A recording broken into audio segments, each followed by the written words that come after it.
सेतो मच्छेन्द्रनाथ जनबहाल काठमाडौँको सांस्कृतिक र धार्मिक इतिहासमा एउटा निकै महत्त्वपूर्ण नाम हो।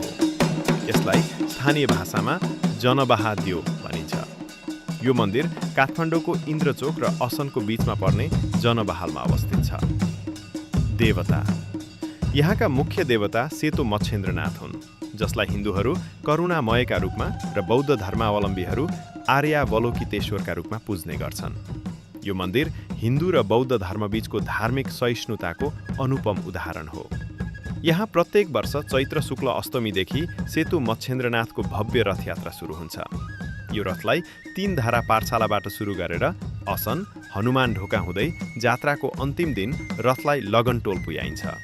त्यहाँ एउटा विशेष आमाको रुख, लगनको रुखलाई 3 पटक घुमाउने चलन छ, जसलाई जात्राको समापन मानिन्छ।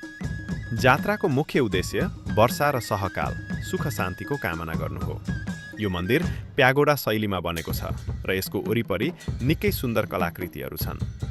जनबहालको आँगनमा धेरै साना चैत्यहरू र मूर्तिहरू रहेका छन्, जसले यस ठाउँलाई शान्त र आध्यात्मिक बनाउँछ।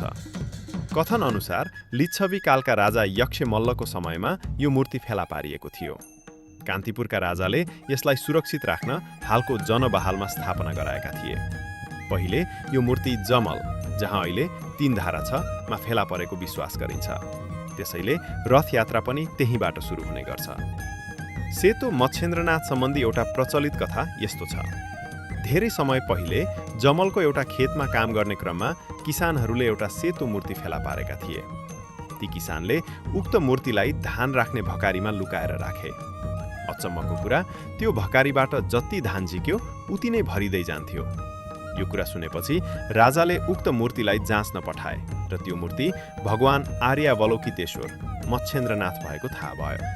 पछि राजाको सपनामा भगवान आएर मलाई सहरको बीचमा स्थापना गर भनेपछि उनलाई जनबहालमा ल्याइएको विश्वास गरिन्छ।